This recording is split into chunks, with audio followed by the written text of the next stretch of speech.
민법에서 나가는 단어는 지금 이제 채권법 하거든요. 그래서 전체를 보시면 일단 채권법을 하는데 채권법 안에서 일단은 계약 부분 보고요. 그 다음에 끝이죠? 뭐 계약만 거의 하게 됩니다. 그래서 여러분들이 꼭 계약을 보셔야 되는데 이게 좀 뭐 어려워요, 여기가. 왜냐면 문제를 보시면 약간 좀 뭐라는 거 이게 너무 어렵잖아요. 들었던 네. 말인데 들었던 말은 말이죠. 네. 네. 그래서 좀 어렵습니다, 여기는. 그래서 여기를 일단 보실게요. 일단 처음에 계약 그 첫 페이지 33페이지 보시면 계약은 서로 대립하는 의사표시 합치에 의해서 성립하는 법률 행위이다. 여기서 중요한 거는 계약이 어디 들어가는 거죠? 법률 행위 안에 들어가는 겁니다. 법률 행위의 반대말이 뭐였죠? 법률의 규정이죠. 법률의 규정. 이것만 일단은 아셔도 어마어마한 겁니다. 그래서 계약이 법률의 규정이 아니에요. 네. 그래서 계약이라는 건 법률 행위다라는 거고요. 그 다음에 의사표시의 합치라는 게 있는데 합치라는 거는 말 그대로 단독행위가 아니라는 거죠. 즉 법률행위 안에는 계약이 있고 단독행위가 있고 합동행위가 있다는 것도 우리가 배우셨어요. 그쵸? 그러니까 그런데 그 중에서 우리가 지금 배우는 건 뭐예요? 계약을 배우는 거죠. 그래서 계약은 법률행위고 단독행위와 합동행위라는 다른 거다 정도만 일단 여기서는 아시면 됩니다. 그래서 옆에 보시면 일단 계약에는요 크게 5가지 종류가 있습니다. 그래서 이걸 제가 좀 임의로 5분류로 나눴는데요. 일단 첫 번째는 법에 정의가 되어 있느냐 안 되어 있느냐로 따져서 전형계약과 비전형계약으로 나뉩니다. 근데 전형계약이란 말은 잘 안 나와요. 그래서 그냥 법에 정의되어 있는 게 무엇인지만 알면 됩니다.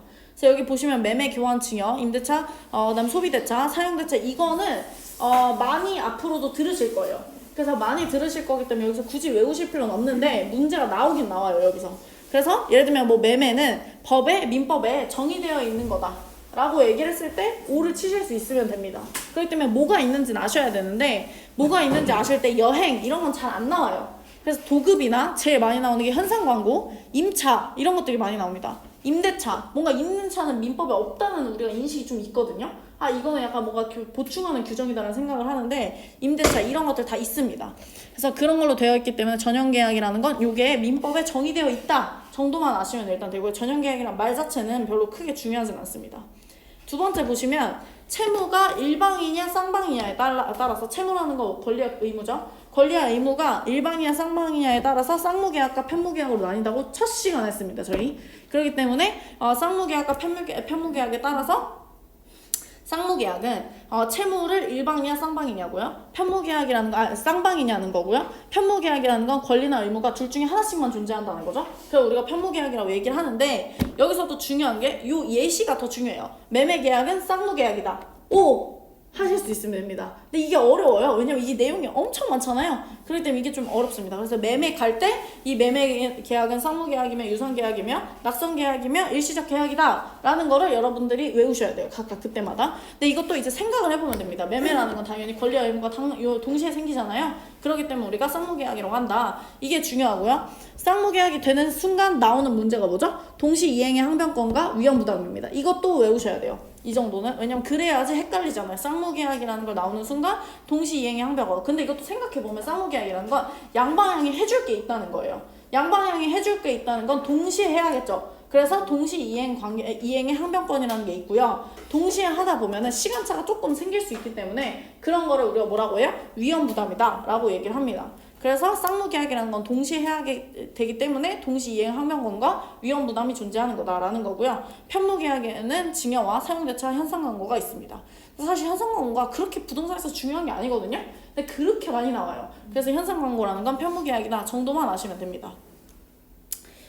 그 다음에 밑에 보시면 출연이 있느냐 없느냐. 출연이라는 건 자기 재산의 감소나 혹은 상대방 재산의 증가인 거죠. 그래서 재산의 증가 감소가 있느냐 없느냐에 따라서 유상계약과 무상계약으로 나뉘는데요.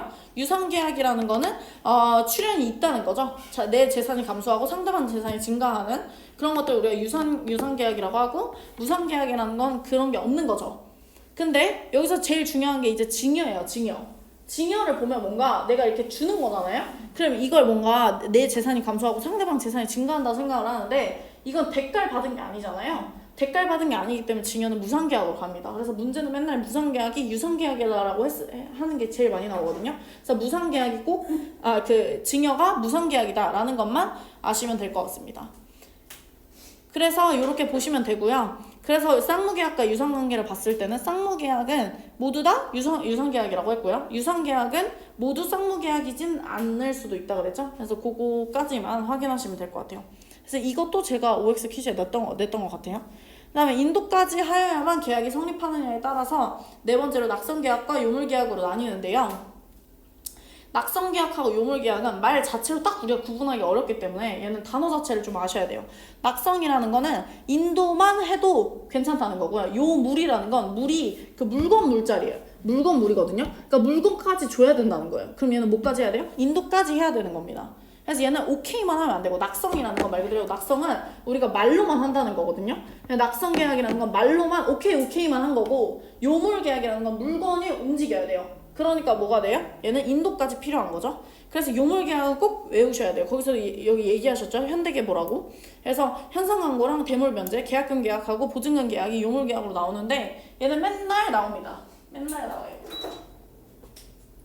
그래서 그렇게 나오고 다섯 번째 급부가 일시적이냐 계속적이냐에 따라서 일시적 계약과 계속적 계약이 있는데 이건 크게 어렵지 않지만 여기서는 그 일시적 계약, 계속적 계약의 의미를 묻는 문제는 거의 안 나오고요. 일시적 계약을 하면 얘는 소급효로 해제가 되죠. 근데 계속적 계약 같은 경우는 장래효로 해지가 되면 해제까지 할 수 있어요. 해지와 해제의 차이는 우리가 뒤에서 하지만 어쨌든 간에 장래효로 해지가 되는 거고요. 소급효로 해지가 됩니다. 이것도 제가 문제로 냈던 것 같아요. 이게 소급효냐 장래효냐가 좀 중요하거든요. 그래서 소급효라는 건 원래부터 없었던 거고 장래효는 앞으로부터만 없는 거예요. 원래는 있었지만 앞으로 없어지는 거죠. 그래서 그게 좀 다릅니다. 그래서 소급효냐 장래효가 생긴다. 그러니까 매매 같은 경우는요. 소급 해제고요. 그 다음에 교환도 소급적으로 해제가 되는 거고 임대차 같은 경우는 앞으로 해지가 되는 겁니다. 장래효로 해지가 돼요. 그래서 문제에서 이걸 바꾸거든요. 소급효랑 장래효로. 그래서 이것도 제가 OX 퀴즈로 냈었어요. 그 다음 보시면 계약이 이제 그러면은 성립 부분에 나오게 됩니다.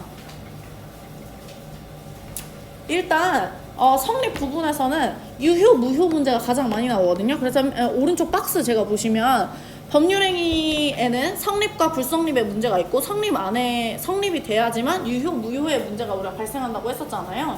그리고 그러기 때문에 이 부분을 일단 보시면 불성립이냐 아니면 얘는 유효, 무효 문제냐 이걸 꼭 확인을 하셔야 됩니다.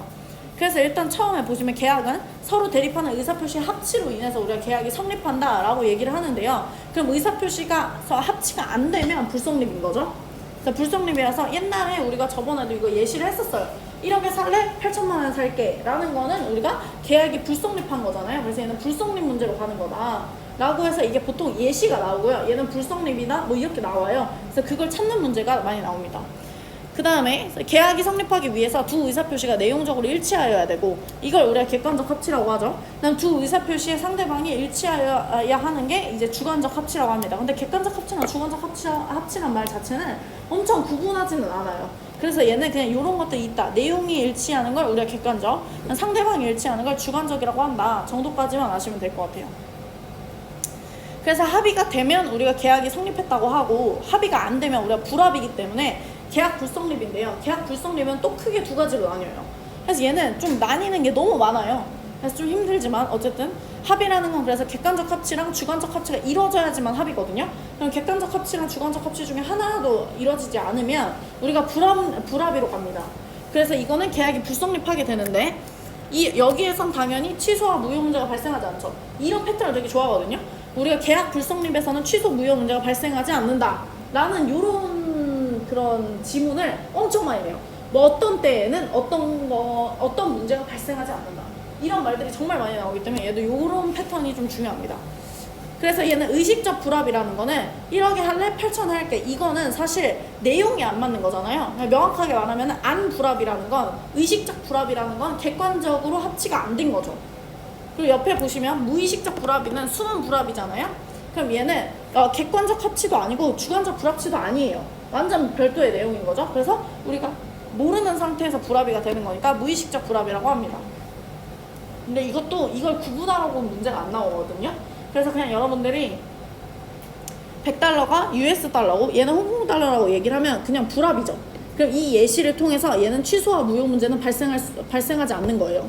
그 말은 무슨 말이냐면 이 예시를 주고 나서 문제에서 이랬을 때 뭐 예를 들면 표의자 A가 자신의 표의를 뭐 취소할 수 있다 라고 했을 때 X를 쳐야 되는 거죠. 왜냐면 취소의 문제가 아예 나타나지 않는 거예요. 그냥 계약이 불성립했기 때문에. 그쵸? 취소를 안 해도 그냥 당연 무효인 거죠. 당연히 아닌 거예요. 네. 그래서 취소나 무효할 수 있다 이런 말이 나오면 안 됩니다. 좀 응용하자면 이게 취소나 무효 문제가 발생하지 않는다라고 얘기하는 게 아니라 이런 예시를 나왔을 때 취소나 무효 얘기가 아예 1절 나오면 안 돼요. 취소할 수 있다, 무효할 수 있다 이런 거에서 다 X 칠 수 있으면 됩니다. 밑에 보시면 합의의 모습은 그래서 첫 번째 청약과 승낙의 합치가 있고요. 두 번째가 의사실현, 그 다음 세 번째가 교차청약인데요. 실제로 문제는 교차청약이 가장 많이 나옵니다. 근데 교차청약 같은 경우는 어차피 한 번 세트로 끝나기 때문에 여기서는 그렇게 많이 언급하진 않으셔서 일단 나중에 보고요. 일단 청약부터 먼저 볼게요. 청약 같은 경우는 구체적이고 확정적이고 얘 전체가 그냥 합쳐서 한 문제로 나오거든요. 청약, 승낙 합쳐서. 그래서 보시면 구체적이고 확정적이고 이건 뭐가 구체적이고 확정적이냐면 내용이 구체적이고 확정적이어야 되고요. 청약자는 명시하지 않아도 돼요. 얘는 청약과 승낙을 구분만 하실 수 있으면 되는데 청약자는 명시하지 않아도 되고 상대방도 특정하지 않아도 돼요. 그쵸? 근데 승낙 부분 보시면 승낙은 상대방이 일치해야 되고 불특정 다수인에 대해서 승낙이 불가능해요. 그러니까 불특정 다수인에 대해서 승낙은 불가능하고 청약은 가능한 거예요. 이게 가장 큰 차이거든요. 승낙이라는 거는 청약이라는 거는 불특정 다수인한테 할 수 있지만 승낙이라는 건 불특정 다수인한테 할 수가 없다. 그러니까 일단은 제가 그걸 문제로 냈었고요. 다음 네 번째 보시면 승낙 기간은 반드시 정할 필요가 없어요. 근데 이거를 언제까지 정해야 되냐면요. 이게 그 통지가 발송한 후까지인데 이거는 나중에 그 정확하게 나오거든요. 시점이. 그래서 얘는 언제까지가 승낙 기간을 해야 되냐라고 해야지만 어쨌든 청약할 때는 반드시 승낙 기간을 정할 필요는 없습니다. 그냥 언제까지라도 해주면 돼 라고 얘기할 수 있다는 거예요.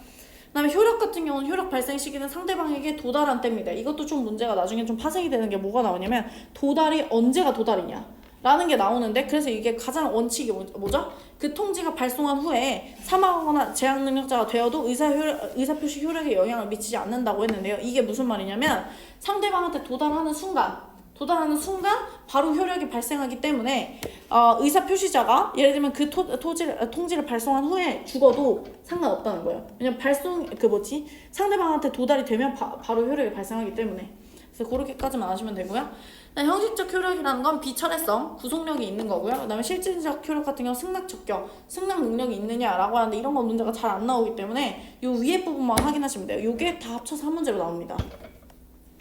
다음 승낙 부분을 보시면요. 승낙이라는 건 조건이나 변경을 가한 승낙이 가장 많이 나오거든요. 이거는 마지막에 뭐만 확인하시면 되냐면 새 청약으로 본다만 확인하시면 돼요. 조건이나 변경을 가한 승낙은 새 청약으로 봅니다. 그러니까 청약을 거절을 당연히 한 거죠. 청약을 거절을 하되 이런 거는 무조건 나오기 때문에 마지막에 새 청약으로 본다까지만 확인하시면 됩니다. 아까도 말씀드렸지만 얘는 불특정 다수인에 대해서는 승낙을 할 수가 없어요. 그리고 연착된 승낙도 되게 많이 나오는데요. 연착된 승낙도 우리가 뭐로 보죠? 새 청약으로 봅니다. 그래서 새 청약으로 보는 거는 연착되거나 혹은 조건이나 변경을 가한 승낙을 다 새 청약으로 봐요, 우리는. 그다음 효력을 보시면요. 이것도 대화자냐 격지자냐 이걸 막 구분하는 것까지 사실 하셨는데 대화자냐 격지자를 구분하는 문제는 안 나와요. 그냥 대화자 간의 그 승낙은 언제 발생하냐 언제 효력이 발생하냐 이렇게 문제가 그냥 나오거든요. 근데 얘네들을 구분할 필요는 사실 딱히 없지만 굳이 구분을 하자면 대화자라는 거 우리가 말해야 되기 때문에 시간 차이가 짧으면 근데 짧다는 것도 되게 주관적이기 때문에 이걸 우리가 판단하는 문제는 안 나옵니다. 격지자는 좀 기간이 오래 걸릴 때 우리가 솔직히 요즘에는 뭐 메일로 주고받고 이런 게 잘 없잖아요. 그리고 편지 쓰고 이런 거 없잖아요. 그렇지만 격지자는 명확하게 말하면 편지를 쓰는 겁니다. 그래서 문제는 다 뭐로 나오냐면 편지를 쓴대요. 요즘에 너무 안 맞는데 어쨌든 편지를 쓴다고 합니다. 그래서 편지를 쓸 때 이 내용이 나오면 다 격지자 문제예요. 그래서 편지는 격지자다. 그래서 격지자가는 승낙이 발송한대요. 그래서 이것도 대화자가는 도달한 때고요. 격지자가는 승낙을 발송한답니다. 그 다음에 마지막 부분이 이제 교차청약인데요. 교차청약은 밑에 그 42조항 보시면 42번 보시면 얘는 당사자 간에 동일한 내용의 그 청약이 상호 교차된 경우 맨 마지막입니다. 533조 교차 청약. 당사자 간에 동일한 내용의 청약이 상호 교차된 경우라고 말이 그대로 나와요. 상호 교차된 경우. 교차 청약이란 말은 자체는 나오진 않고요. 그냥 청약이 상호 간에 교차된 경우가 교차 청약을 뜻하는 겁니다. 경우에는 청약이 상대방에게 도달한 때에 계약이 성립합니다. 근데 이건 너무 쉬워서 안 나오고요. 항상 마지막에 뭐가 나오냐면요. 최종 청약이 도착한 때예요. 그러니까 각자 보냈을 거 아니에요? 그럼 도달한 시기가 다를 수도 있죠. 그랬을 때 마지막 거 도달한 때를 우리가 말합니다. 이건 나중에 정확한 예시가 나와요. 예를 들면 12월 31일날 보냈고 얘는 1월 2일날 보냈는데 그러면 언제 도달한 거냐? 1월 2일날 도달한 걸 우리가 효력을 발생한 걸로 계산을 합니다. 그래서 그렇게 우리가 정확하게 날짜가 나오거든요. 그래서 그것만 확인하시면 됩니다. 그 다음에 넘기셔서 이제 쌍무계약 보실게요. 쌍무계약 같은 경우는요, 말 그대로 계약의 양 당사자가 서로 대가적 의미를 갖는 채무를 부담하는 계약을 우리가 쌍무계약이라고 합니다. 즉 쌍무계약이라는 건 우리가 대가적 의미와 채무가 결련성이 있어야 된다는 거죠. 근데 이 결련성에는 크게 세 가지가 있다고 그랬어요. 성립상의 결련성, 이행상의 결련성, 존속상의 결련성인데 사실 이런 것도 문제가 거의 안 나와요. 그래서 이런 말 자체가 중요한 건 아니고요. 그냥 일단 쌍무계약이 되는 순간 뭐가 발생한다? 동시이행의 항변권과 위험부담이 발생한다. 요것만 아시면 됩니다. 사실 이분이 법대에 나오셔가지고 너무 디테일하게 나오세요. 그래서 이런 것까지는 모르셔도 되고요. 그냥 쌍무계약을 보는 순간 동시이행의 항변권과 위험부담의 문제가 발생한다라는 거죠. 그럼 반대로 말하면 편무계약 문제에서는 절대로 위험부담이나 동시이행의 항변권의 문제가 발생하지 않는다는 거예요. 이게 정말 많이 나오거든요. 그래서 그것만 기억을 하시면 됩니다. 그리고 또 아까 쌍무계약에는 예시가 뭐가 있었다고 얘기를 했었냐면요. 쌍무계약이라는 건 매매나 교환이나 임대차거든요. 편무계약에는 뭐가 있냐면 증여나 사용대차나 현상광고가 있어요. 그럼 말 그대로 증여에서는 동시이행의 항변권과 위험부담의 문제가 발생하지 않는다는 거예요. 그걸 알아야 되는데 사실 이걸 기억하는 게 정말 힘듭니다. 그렇기 때문에 그것만 일단 기억하시면 되고요. 그래서 동시이행의 항변권이 뭐냐라고 봤더니 동시이행이라는 건 그 채무의 이행을 제공할 때까지, 그러니까 상대방이 채무의 이행을 제공할 때까지 나도 안 하겠다는 거예요. 그래서 그렇게 얘기하는 걸 우리가 동시이행의 항변권이라고 합니다. 그래서 이것도 10월 1일날 계약 체결을 했는데 10월 15일날 우리가 중도금 지급을 해야 돼요. 근데 10월 31일날 소유권 이전을 해야 되는데 중도금 지급을 안 해주고 나서 나한테 하라고 하면 그럼 이제 동시이행의 항변권을 할 수 있죠. 혹은 마찬가지로 잔금 지급을 안 하면서 등기 이전 없이 잔금 지급을 청구하게 되면 이것도 우리가 잔금 지급을 거부하는 그 행위 자체를 우리가 동시이행의 항변권이라고 얘기한다는 겁니다. 그래서 동시이행의 항변권은 이 성립 요건이 되게 중요합니다. 왜냐면 성립 요건이 안 맞으면 안 되잖아요. 이게 왜 중요하냐면 민법은 예시가 엄청 많이 나오거든요. 근데 이 예시에 이 세 가지가 맞는지를 확인하셔야 돼요. 그래서 동시이행의 항변권이라는 거 말 그대로 동시이행할 게 있어야 돼요. 그 동시이행할 게 우리가 뭐라 그래요? 양채무의 존재가 있어야 되는 거죠. 양채무가 있어야 됩니다. 그리고 동시이행해야 되죠. 그럼 동시이행이라는 건 동시의 시점에 대해서만 되는 거예요. 그럼 예를 들면 중도금 지급은 아닌 거죠. 그렇죠? 왜냐면 동시에 이행할 요건이 아니기 때문에. 그래서 맨날 문제가 중도금으로 많이 나와요. 지금 잔금 지급을 해야 되는데 잔금 지급 얘기로 안 나오고 중도금 지급으로 많이 바꾸거든요. 그래서 그것만 확인하시면 되고요. 마지막에는 상대방 채무의 이행이나 이행 제공을 하지 않아야 되는 거죠. 그래서 상대방이 이행이나 이행 제공을 안 할 경우에 그런 거죠. 그래서 이행 직전 단계이기 때문에 이행을 하라고 도촉하는 거를 우리가 이행 제공이라고 얘기를 한다고 하죠. 근데 이행 제공이라는 문제는 잘 안 나오고요. 그냥 대부분 다 그 시점에 대해서만 나옵니다. 이행 제공이란 말 자체가 잘 나오진 않아요. 그래서 이 세 가지 성립 요건이 성립을 해야 되는 거죠. 그래서 이게 발생이 되면 우리가 동시이행의 항변권을 쓸 수 있는데 동시이행 항변권을 쓰면 뭐가 되냐면 채무 이행을 거절할 수 있습니다. 거절할 수 있어요. 그래서 여기서 가장 많이 나오는 말이 이제 상환 이행 판결입니다. 이 상환 이행 판결이요. 언제에서만 나오냐면 동시이행의 항변권에서만 상환 이행 판결이 나와요. 이거 우리가 다른 말로 일부 승소 판결, 일부 패소 판결이라고 얘기하는데요. 이것도 맨날 말을 바꿔서 내요. 상환 이행 판결이랑 일부 승소 판결은 동시 이행의 항변권에서만 나올 수 있는 겁니다. 그것만 기억하시면 돼요. 이게 효력이냐 뭐냐 이게 중요한 건 아니고요. 그냥 상환 이행 판결은 동시 이행 항변권이 성립했을 때만 성립하는 겁니다. 그럼 반대로 생각하면 예를 들면 중도금 지급 문제에 대해서 우리가 잔금 치를 때 소유권 이전을 그러니까 등기 이전 없이 잔금 지급을 청구했다고 했잖아요. 근데 이거를 중도금 문제로 얘기를 하면 얘는 아예 동시 이행 항변권이 성립하지 않죠. 그럼 당연히 상환 이행 판결도 아닙니다. 근데 그런 걸 대부분 문제로 내거든요. 그러니까 동시 이행 항변권이 오라고 됐을 때 상환 이행 판결을 하는 겁니다. 다음 두 번째 보시면 위험부담인데요. 위험부담은 말 그대로 손실이 날 수도 있다는 거죠. 손실이 날 수도 있다. 그래서 쌍무계약에 일방의 채무가 채무자의 책임 없는 사유로 이행할 수 없게 되어 소멸한 경우에는 그가 대응하는 상대방의 채무가 어떻게 되는가에 대해서 문제를 하는 게 이제 위험부담인데요. 위험부담은 대부분 예시가 뭐로 나오냐면 건물이 멸실밖에 안 돼요. 왜냐면 이게 채무자의 일방의 채무가 채무자의 책임 없는 사유로 이행할 수 없게 돼서 소멸되는 경우는 불타 없어지는 것밖에 없어요. 그렇기 때문에 불타 없어지는 것만 문제가 나옵니다. 그러면 불타 없어져 버리면 그러니까 이게 제가 옛날에도 예시를 들었었는데 불타 없어졌어요? 계약 체결을 했어요. 그럼 계약금을 이미 냈죠? 그러면 계약금을 냈으면 나머지 잔금을 내가 내야 되냐 안 내야 되냐 라고 했을 때 일단 소멸하냐 존속하냐에서 원칙적으로는 채무자 위험 부담입니다. 그렇기 때문에 그 이행 청구가 불가능해요. 그러니까 돈을 안 내도 되는 거죠. 나머지는. 근데 어쨌든 계약금은 어떻게 되는 거야? 날리는 거예요. 근데 결국에 그렇게 되는 겁니다. 근데 결국에는 그렇게 되고 그래서 쌍방에게 책임 없는 사유로 불능이 되는 경우는 후발적 불능이기 때문에 원칙적으로는 채무자 위험 부담주의다. 그래서 매도인이 부담을 해야 되는 겁니다. 매도인이. 그다음에 매수인이 뭐 예외적으로 존속하는 경우가 있는데 어떤 경우냐면요. 채권자의 책임 있는 사유로 불가능한 경우. 그러니까 살 사람을 불태 없애버리는 경우죠. 불 낸 거죠. 그런 경우거나 혹은 채권자의 수령 지체 중에서 쌍방에게 책임 없는 사유로 불능하는 경우. 여기서는 항상 수령 지체라는 말만 확인하시면 돼요. 이거는 말 그대로 나와요. 이거를 뭐 예시를 바꾼다던가 이러지도 않습니다. 말 예시가 그대로 나와요. 그래서 사실 그래서 저는 이 교수님이 좀 좋은 거거든요. 왜냐면 예시를 좀 나올 만한 걸로 내요. 그래서 그걸로 얘기하기 때문에 결국에는 그렇습니다. 그래서 얘는 건물이 멸실되는 사유가 나왔을 때는 일단 계약금을 냈으면 계약금은 날리는 거예요. 잔금은 안 내도 되는 게 원칙입니다. 다만 이 사람이 자기가 불질렀어. 그러면은 잔금 내야 되는 거죠. 그리고 채권자가 내가 돈을 내겠다고 안 받겠다고 하는 와중에서 이게 불타 없어져 버렸으면 그러면 그것도 마저 내야 되는 겁니다. 네. 그래서 그렇게 되는 거죠. 그 다음번에 보시면 이제 계약의 해제 부분이 나옵니다. 계약의 해제라는 건요, 조건이 있어요. 어때야 되죠? 일단 성립을 해야 됩니다. 유효하게 성립을 안 하면 해제 문제가 나오지 않아요. 그렇죠? 해제 문제가 나오지 않고 그래서 당사자 일방적 표시에 의해서 소급적으로 소멸시키는 겁니다. 그래서 해제는 사실 일방적 의사표시라는 거 일단 확인을 하셔야 되고요. 그 다음에 해제권은 그럼 언제 발생을 하냐? 해제권이라는 건 두 가지, 약정해제권과 그 다음에 법정해제권이 있는데요. 이건 말이 정말 많이 나와요. 그래서 약정해제권과 법정해제권은 구분을 하실 줄 아셔야 됩니다.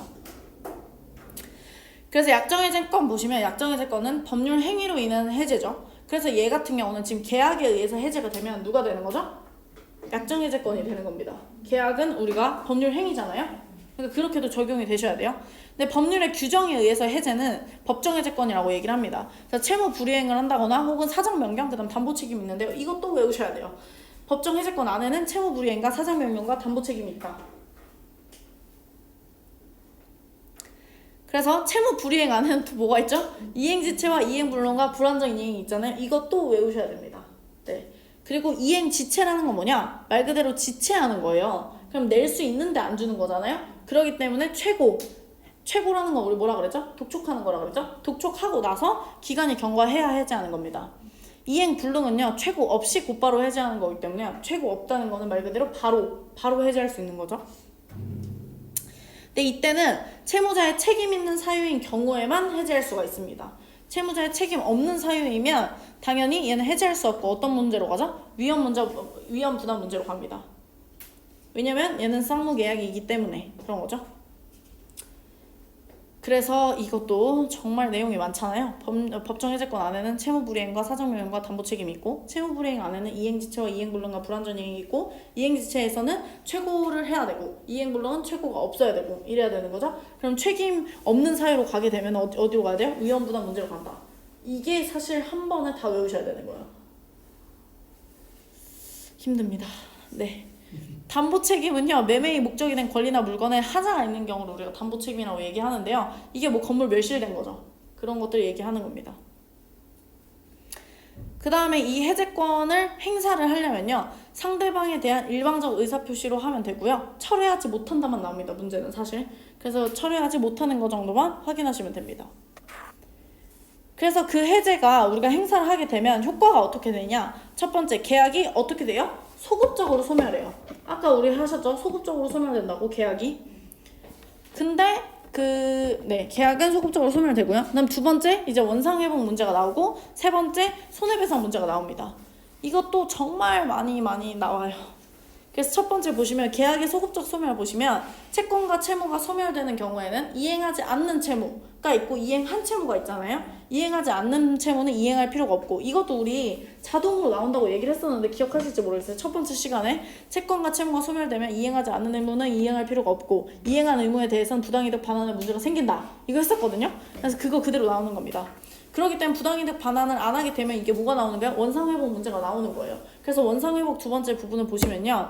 얘 같은 경우는 원상회복 문제라는 건 결국에 부당이득 반환과 동시이행과 제3자 보호 문제가 또 나타나는 거예요. 이렇게 자꾸 이렇게 그 가지를 뻗쳐나가는 거죠. 그래서 부당이득 반환이기 때문에 얘는 원상회복을 해줘야 되는 거죠. 그러니까 원상회복 문제는 어떤 관계예요? 동시이행과 관계가 있고요. 근데 얘 같은 경우는 제3자를 보호해줘요. 그래서 예를 들면 내가 부당이득으로 받았지만 이걸 다른 사람한테 팔아버렸어요. 그럼 이거는 다시 가져올 수는 없는 거죠. 그런 걸 우리가 제3자 보호라고 하는데 이건 여기서 이게 중요한 게 아니라 제3자가 이냐 아니냐 누구는 제3자고 누구는 제3자가 아니고 이게 예시마다 좀 달라요. 이럴 땐 제3자로 취급을 해주고 어떨 때는 제3자로 취급을 안 해주거든요. 그래서 얘는 제3자 보호 자체가 중요한 건 아니고요. 얘는 얘가 보호되냐 안 되냐가 더 중요하거든요. 그래서 그건 예시마다 다르기 때문에 사실 여기서는 큰 의미는 없습니다. 그래서 나중에 우리가 제3자가 어떤 제3자는 보호해주고 어떤 제3자는 제3자로 취급하지 않기 때문에 보호를 안 해주고 이런 것들이 있거든요. 그래서 그렇게 확인을 하셔야 됩니다. 결국에 지금 우리 여기서는 아셔야 될 게 해제의 효과에는 계약이 소급적으로 소멸되고 두 번째 원상회복 문제가 발생하고 원상을 회복을 했는데 똑바로 안 돼 있으면 세 번째 뭐 해야 되죠? 손해배상까지 해야 됩니다. 그래서 손해에 대해서는 별도로 배상을 청구할 수 있고요. 그러니까 원래 상태로 돌려받고 내가 그 기간에 대해서 손해가 발생을 한 거잖아요. 그럼 손해배상도 받는 겁니다. 그래서 손해배상 의무 같은 경우는요. 계약 해제의 직접적인 효과가 아니라 채무 불이행의 효과입니다. 그래서 지금은 여러분들이 아셔야 될 게 해제권이라는 건 약정해제와 법정해제가 있다. 법정해제 안에는 채무불이행과 사적명령과 담보책임이 있고 채무불이행 안에는 이행지차, 이행불능과 불완전 이행이 있고요. 이행불능은 최고 없이 바로 해제할 수 있는데 만약 책임 없는 사유로 인해서는 위험부담 문제로 가는 거고요. 해제의 효과 같은 경우는 첫 번째 계약의 소급적 소멸이 있고요. 두 번째 원상회복이 있고 세 번째 손해배상이 있다. 정도까지만 아시면 됩니다. 네. 자꾸 반복해보시고 자꾸 말을 해보세요. 그렇게 말을 하다 보면요. 익숙해지면 답이 찍어져요. 이거 완벽하게 외우는 사람은 없어요. 어차피. 이거 완벽하게 외워서 어떻게 풀겠어요. 말이 안 되잖아요. 그래서 완벽하게 외우는 건 어차피 말이 안 되기 때문에 몇 번 반복하다 보면 답을 맞게 됩니다. 이걸 제가 제 친구가 이걸 공부하다가 자기는 도저히 민법을 못하겠다는 거예요. 그래서 저한테 아니 이거를 어떻게 맞아? 라고 얘기를 하더라고요. 그래서 제가 뭐라고 했냐면요. 몰라도 합격은 한다. 이렇게 얘기를 했거든요. 그러니까 무슨 말도 안 되는 소리라고 이렇게 얘기를 하는데 정말 그래요. 민법은 몰라도 합격은 해요. 그러니까 뭔 말인지 몰라요. 저도 그 시험 보는 그 순간까지도 뭔 말인지 몰랐어요. 근데 그냥 대충 뭔가 들어봤어. 오케이. 대충 들어봤어. 오케이. 이렇게 찍어야지 절대로 다 완벽하게 알고 할 수가 없어요. 제가 봤을 때는 서석진 그 교수님도 과연 이걸 정말 다 알고 풀까? 라는 생각이 솔직히 의문이 들어요. 왜냐면 이게 변호사들도 이렇게 다 몰라요. 제가 아는 변호사들도 물어보면 이를 정확하게 다 알고 푼 사람 없습니다. 대충 오케이 어차피 그 사건이 들어오면 법정에 뒤져보거든요. 그렇기 때문에 이거는 절대로 그렇게 다 외울 수가 없습니다. 그러니까 여러분들도 완벽하게 외운다는 생각을 하지 마시고 제가 이렇게 여러 번 얘기를 하면은 몇 번 하다 보면 익숙해지거든요. 익숙이 최선입니다. 네. 원래 로스쿨 시험도 다 그렇게 본다고 하더라고요. 저도 로스쿨 시험 보진 않았지만 로스쿨 공부하는 애들 보면 네? 공법하고 학기로는 아니죠. 학기로는 아니죠. 민법하고 공법 이런 건 다 봅니다. 아니, 공법은 봐. 학기로하고 공법은 정확하게 외워야 되는 거 아니에요? 외워야죠. 학기로는 공법. 민법은 얼추 하면 삶의 돼요. 지혜로 네, 맞아요. 맞출 수가 있는 네, 맞아요. 근데 공법하고 학기로 공법이 제일 부담스러웠어요. 맞아요. 학기로는 공법은 정확하게 알아야죠. 근데 민법은 너무 많기 때문에 너무 방대하기 때문에 그걸 다 외울 수가 없기 때문에 익숙해지는 게 최선이다. 그다음 이제 그래서 그거에 대한 첫 번째 예시로 이제 매매가 나옵니다. 매매가 가장 중요하죠. 왜냐면 저희 매매 할 거니까요. 그래서 매매를 보시면 매매는 낙선계약이자 불요식계약이자 쌍무계약이자 유상계약이자 일시적 계약입니다. 이거 외우셔야 돼요. 낙선계약이자 불요식계약이자 쌍무계약이자 유상계약이자 일시적 계약이 뭐라고요? 매매입니다. 근데 임대차 옆에 비교하실게요. 임대차는 뭐냐면요. 낙선계약이자 불요식계약이자 쌍무계약이자 유상계약까지는 똑같거든요. 뭐만 다르죠? 얘는 계속적 계약이에요. 이건 너무 뻔하잖아요. 이거는 뭐 인식하지 않아도 되잖아요. 계속적이라는 건 임대차는 좀 오래 가는 거고 매매는 단 한 번에 한 건이잖아요. 우리가 한 건 받는 거기 때문에 일시적 계약이다 이렇게 생각하시면 되고, 나머지는 똑같습니다. 낙선 계약이자 불요식 계약이자 쌍무 계약이자 유상 계약이다. 근데 우리 쌍무 계약이라는 걸 나오는 순간 무슨 문제가 나오다고요? 동시행위 항변권과 위험부담 문제가 나오고요. 유상 계약이라는 말이 나오는 순간 무슨 문제가 나오고요? 담보 책임 문제가 나오고요. 일시적 계약이라는 문제가 나오는 순간 뭐가 나온다고 그랬죠? 소급적 해제라고 했습니다. 그렇죠? 소급적 해제입니다. 그러니까 매매는 당연히 동시행위 항변권 문제가 나오는 거고, 위험부담 문제가 나오는 거고, 담보책임 문제가 나오는 거고, 일시적 소급적으로 해제 문제가 나오는 겁니다. 그럼 당연히 임대차는 어떻게 되겠어요? 얘도 쌍무계약이자 유상계약이기 때문에 담보책임 문제가 나오는 거고요. 그 다음에 얘 모두 나오죠? 동시행위 항변권 문제도 나오고요. 위험부담 문제도 나오고요. 얘는 계속적 계약이기 때문에 장래적으로 우리가 해제를 할 수 있고요. 얘는 또 모두 할 수 있다고 했죠? 해지도 할 수 있다고 했습니다. 그러니까 이 문제가 너무 많이 나오니까 당연히 문제를 풀기 어려운 거죠. 그래서 민법이 어렵다고 하는 겁니다. 그래서 첫 번째 보시면 이제 계약금 계약인데요. 이게 또 다른 게 매매 계약과 계약금 계약은 또 다릅니다. 왜냐면 우리가 처음에 줄 때 계약금을 주잖아요. 그거는 계약금 계약으로 분류를 합니다. 매매 계약이라는 건 잔금 치르고 소유권 이전 등기를 해주는 그 순간을 우리가 매매 계약이라고 명확하게 말하는 거고, 사실 계약금을 내는 그 순간은 우리가 계약을 했다고 표현을 하지만 그건 무슨 계약이냐면 계약금 계약을 하는 겁니다. 자, 계약금이란 계약을 체결할 때 당사장 일방이 상대방이 교부하는 금전 기타 유가물을 얘기를 하고요. 일단 이 계약금은 무슨 성격을 가져? 증약금 성격을 갖고요. 해약금 성격을 갖고 위약금 성격을 갖습니다. 근데 여기 같은 경우는 증약금이나 위약금은 문제가 잘 안 나와요. 증약금이란 말도 사실 증명할 수 있는 돈이라고 하는데 이 말도 잘 안 나오고요. 해약금만 좀 중요한데 해약금에 대한 의한 해제가 있기 때문에, 왜냐면 해제하는 게 중요하거든요. 일시적 계약이기 때문에 한번 해제하면 취소가 완전 이렇게 무효 처리되는 거잖아요. 그렇기 때문에 그걸 확인을 하시면 해약금에 의한 계약 해제를 보시면은 일단 방법은 교부자는 포기하거나 수령자는 배액 상환하는 거 우리가 알고 있는 내용이니까요. 그다음 기한은 일방이 이행 착수하기 전입니다. 그래서 계약금에 대한 해제는 사실 중도금을 받은 이후에는 못해요. 그래서 그거까지는 일단은 문제도 되게 많이 나오거든요. 그러니까 중도금을 받은 이후에는 해약금에 의한 해제를 할 수가 없는 겁니다. 왜냐면 계약금의 계약은 이미 성립했다 보는 거예요. 왜냐면 다른 그 다음 걸 하는 거니까. 그래서 여기서 말한 일방의 이행 착수라는 건 그 다음번에 중도금을 받는 걸 말하는 겁니다. 그 전까지만 해제할 수 있는 거고요. 그리고 얘는 임의 규정이기 때문에 당연히 특약으로 배제할 수 있습니다. 그래서 해약금에 대한, 즉 계약금에 대한 계약은 무슨 규정이다? 임의 규정이다라는 거죠. 근데 제가 저번에도 말씀드렸지만 임의 규정이 제일 많고, 그 다음에 그 강행 규정은 그렇게 많지 않아요. 그러니까 강행 규정을 외우시고 아는 거는 다 임의 규정이다 이렇게 생각하시는 게 낫습니다. 그러니까 그리고 만약에 찍을 때도 내가 임의 규정이나 강행 규정 모르겠으면 그냥 임의 규정이라고 찍으세요. 임의 규정이 더 많기 때문에 임의 규정일 거다라고 생각하시는 게 훨씬 더 빠릅니다. 효과를 보시면 계약은 당연히 뭐라 그랬죠? 소급적으로 효멸되는 거고요. 원상회복이나 손해배상 문제는 발생하지 않습니다. 왜냐면 원상회복이나 손해배상에 대한 말이 없었잖아요. 그러니까 당연히 그런 말은 발생하지 않습니다. 그래서 그게 참 중요해요. 뭐가 중요하냐? 원상회복과 손해배상 문제가 발생하지 않는다. 왜냐면 해약금에 의한 해제는 내가 돈을 포기한 거잖아요. 그럼 그 돈을 이미 해약금의 성격을 가지기 때문에 원상회복이나 손해배상을 하지 않아요. 이거 우리가 생각해보면 괜찮은데 시험 당일에 가서 그 문제를 보면 뭔가 맞는 것 같거든요. 왜냐면 많이 들어봤어. 그러니까 많이 들어봐도 좀 잘 들으셔야 돼요. 처음부터 끝까지 들으셔야 돼요. 그러니까 듣다가 멈추지 마세요. 한 번 들을 거면 한 단어는 다 들으시고 멈추셔야 됩니다. 그렇게 되는 거고요. 밑에 보시면은 매도인의 담보 책임 문제가 나오는데요. 우리가 유상계약 같은 경우는 담보 책임에 문제가 발생하기 때문에 담보 책임에 대해서 보시면 담보 책임이라는 건 하자가 있는 경우에는 우리가 하는데, 여기서 가장 중요한 말은 무과실 책임이라는 겁니다. 과실이 없어도 어쨌든 간에 기스가 나 있으면은 담보 책임을 져야 된다는 거죠. 그래서 담보 책임에 문제가 발생해서 무과실 책임한 경우에는요, 뭘 할 수 있냐면 대금을 감액 청구할 수 있고요, 계약 해제를 할 수 있고요, 손해배상 청구를 할 수 있습니다. 그래서 이것도 외우셔야 돼요. 그래서 담보 책임 문제가 나오면 또 뭐다? 가지치기가 또 되는 거죠. 대금 감액 청구가 되는 거고요, 계약 해제가 되는 거고, 손해배상 청구를 할 수 있는 겁니다. 그렇기 때문에 당연히 위에 계약금 계약 같은 경우는 담보 책임에 문제가 발생하지 않기 때문에 대금 감액 청구할 수 없고요, 계약 해제할 수 없고요, 손해배상 할 수 없는 겁니다. 물론 이건 해약금에 의한 계약 해제지만 어쨌든 담보 책임이란 말이 나왔으면 이 문제가 나오는 거죠. 그리고 민법은 아까 말씀하셨듯이 그 학개론에서는 몇 단원인지 모르잖아요. 근데 얘는 단원을 다 알려줘요. 그러니까 그 알려준다는 게 몇 단원이라는 표시를 해준다는 게 아니고 여기는 담보 책임에 관한 문제이다 이런 식으로 약간 좀 언급을 해줘요. 그렇기 때문에 그런 정도는 여기서는 좀 파악하기가 쉽습니다. 그래서 매매는 그렇고요. 임대차 같은 경우도 당연히 담보책임 문제가 나오지만 담보책임 문제는 우리가 앞에서 했잖아요. 그렇기 때문에 담보책임을 따로 언급하진 않고요. 얘 같은 경우는 계속적 계약에 의한 부분만 일단 보게 됩니다. 그래서 일단 임대차 같은 경우 보시면 여러분들 임대차는 임차권이 아니에요.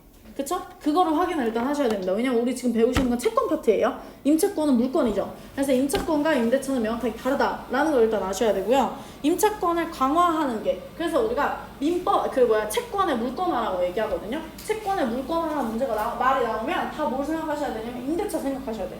임대차는 채권이잖아요. 그 채권을 물권화 시켜주겠다는 거예요. 물권은 아니지만. 그래서 채권을 물권화 시켜주는 건 딱 하나밖에 없습니다. 임대차밖에 없어요. 근데 임대차가 성립하는 순간 첫 번째 대항력을 부여하고요. 두 번째 임차권에 기한 방해를 배제하고요. 세 번째 임차권의 존속을 보장합니다. 이게 우리가 뭐예요? 우리가 흔히 전세를 냈을 때 하는 행동들이에요. 그래서 임대차는 사실 조금은 어떻게 보면 어려운 개념이지만 우리가 많이 해봤기 때문에 익숙한 거거든요. 첫 번째 임차권의 대항력이 존재한다는 건 우리 처음에 전세 가자마자 우리 뭐 하죠? 확정일자 받잖아요. 그죠? 주민센터 가서 확정일자 받고 이런 거 하잖아요. 그런 걸로 인해서 우리가 대항력을 존재를 하는 건데 대항력이라는 건 이미 성립한 권리관계를 제3자에게 주장할 수 있는 힘을 말합니다. 근데 여기서 원칙이 중요해요. 원칙은 사실 대항할 수가 없어요. 그러니까 원칙을 물어보는 경우도 있거든요. 근데 이제 무조건 임대차를 보는 순간 이거 대항할 수 있는데 라고 생각해서 무조건 대항할 수 있다고 생각하시면 안 되고 원칙은 임차권을 소유자한테 대항할 수 없는 게 원칙이에요. 그렇지만 임대차로 인해서 대항력을 갖춘 경우에는 대항할 수가 있는 거죠. 그러니까 임대차가 됐다 해서 무조건 대항력이 존재하는 게 아니고요. 대항력을 갖춰야지만 대항할 수 있는 겁니다. 그래서 대항력을 갖추려면 임차권 등기를 하거나 혹은 토지 임대차 혹은 건물 등기를 하거나 이래야 되는 거죠. 그러니까 등기를 하거나 혹은 주택 인도와 주민등록을 하는 순간 그 다음 날부터 존재하게 되는 거죠. 그래서 결국에는 대항력의 요건은 뭐가 되는 거예요? 인도와 등록을 한 다음 날부터 되는 거죠. 그래서 우리가 주택 인도를 받고 이사를 가고 그 다음에 가서 주민센터 가서 주민등록 하잖아요. 주소 이전하잖아요. 주소 이전하고 마지막에 확정일자까지 받죠. 확정일자 같은 경우 사실 대항력과는 관련이 없는 겁니다.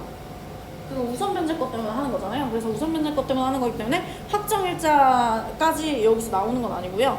대항력 같은 경우는 우리가 이사를 가서 이전하잖아요. 주소 이전하는 것까지. 그래서 그랬을 때 다음 날에 우리는 대항력을 갖출 수 있습니다. 다음 두 번째 보시면 임차권에 대한 방해 배제 청구가 있는데요. 얘도 원칙적으로는 대위 행사를 해야 합니다. 이게 무슨 말이냐면은 예를 들면 임대인이 있고 임차인이 있잖아요. 그럼 임차인이 내가 쓰려고 했더니 여기에 누가 다른 사람이 살고 있는 거예요. 그럼 그 사람한테 나가라고 할 때는 내 임차권으로 나가라는 말을 못해요. 그렇기 때문에 얘는 원래는 원칙적으로 갑에 대한 채권자로서 임대인 소유자에 대한 채권자로서 대위 행사하는 게 원칙입니다. 그러니까 내가 임대차를 가지고 있어요. 예를 들면 내가 전세 세입자예요. 전세 세입자는 물건이 아니기 때문에 그 사람한테는 대항할 수가 없어요. 원칙적으로. 그렇기 때문에 그 사람한테 야 나 지금 여기 전세 살고 있거든? 전세 세입자 계약했거든? 그러니까 너 나가 라고 말할 수는 없고요. 나가라고 말을 하려면 나는 지금 소유자랑 채권 관계에 있는 채권자다. 그렇기 때문에 너가 나가야 돼. 이렇게 말을 해야 된다는 거죠. 그래서 얘는 갑에 대한 채권자로서 갑의 물권적 청구권을 대위 행사해야 된다는 표현이 나와야 돼요. 그래서 이거를 여러분들이 생각하실 때는 내가 전세 세입자니까 당연히 내 거잖아. 내가 살고 있는 거니까 너 나가. 이렇게 말할 수가 없는 거죠, 원래는. 그래서 예외적으로는 임차권이 대항력을 갖춘 경우에는 대항력을 갖추면 우리 뭘로 취급해준다고 했어요? 물건으로 취급해주기 때문에 모든 사람한테 대항할 수가 있잖아요. 그랬을 때는 하는 거죠. 그렇기 때문에 우리가 보통 야 나 이거 전세 세입자니까 나가 라고 말하는 거는 내가 지금 여기 살고 있고 인도되었고 그 다음에 주소 이전했잖아요. 주민등록이 되어 있기 때문에 물건이 됐기 때문에 물건화 시켜줬기 때문에 이 사람한테 나가 라고 얘기할 수 있는 겁니다. 그래서 문제는 뭐라고 나오냐면요. 대항력을 갖추지 못한 임차인은 병에게 이렇게 예시가 나오거든요. 병에게 자신에 대한 임차권에 기하여 방해배제 청구를 할 수가 없고 대위 행사를 해야 된다라고 하면 뭔가 아닌 것 같단 말이죠. 그렇기 때문에 그것만 확인을 하시면 됩니다. 당연히 대항력이 없는 임차인 같은 경우는 제3자에 대해서는 뭐라고 대항해야 되냐면 대위 행사를 해야 되는 거예요. 물권적 청구권에 의해서. 근데 만약에 내가 대항력을 갖췄다 그러면은 대위 행사할 필요가 없고 그냥 직접 방해 배제 청구를 할 수가 있습니다. 그다음에 이제 두 번째는요, 임차권의 양도와 임차물의 전대가 있는데요. 이거 부분에 대해서는 크게 중요한 부분이 아니고요. 이건 나중에 우리가 정확하게 양도나 전대 차에 대해서 배우기 때문에 그때 가서 정확하게 하겠습니다. 그래서 일단 진도는